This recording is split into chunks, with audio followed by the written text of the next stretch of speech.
कहानी का नाम है मेहनत का फल। एक गांव में दो मित्र नकुल और सोहन रहते थे।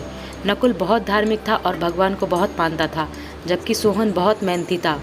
एक बार दोनों ने मिलकर 1 बीघा ज़मीन खरीदी, जिससे वह बहुत फसल उगाकर अपना घर बनाना चाहते थे।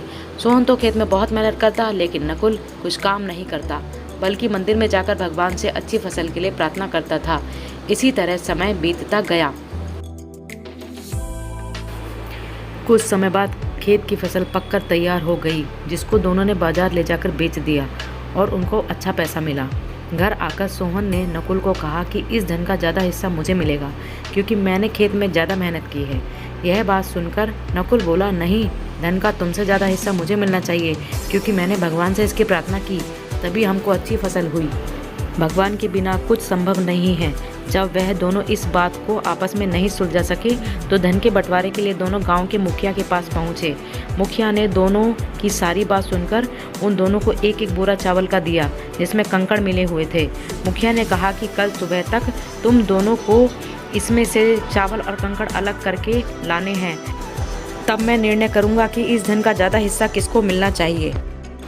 दोनों चावल की बोरी लेकर अपने घर चले गए। सोहन ने रात भर जागकर चावल और कंकड़ को अलग किया, लेकिन नकुल चावल की बोरी को लेकर मंदिर में गया और भगवान से चावल में से कंकड़ अलग करने की प्रार्थना की। अगले दिन सुबह सोहन जितने चावल और कंकड़ अलग कर सका, उसको ले जाकर मुखिया के पास गया, जिसे देखकर मुखिया खुश हुआ। नकुल वैसे की वैसी बोरी को ले जाकर मुखिया के पास गया। मुखिया ने नकुल को कहा कि दिखाओ तुमने कितने चावल साफ किए हैं।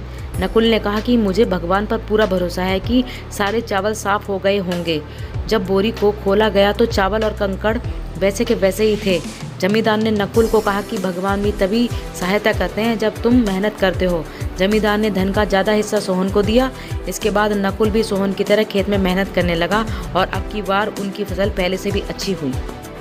मोरल ऑफ द स्टोरी, सीख। इस कहानी से हमें यह सीख मिलती है कि हमें कभी भी भगवान के भरोसे नहीं बैठना चाहिए। हमें सफलता प्राप्त करने के लिए मेहनत करनी चाहिए।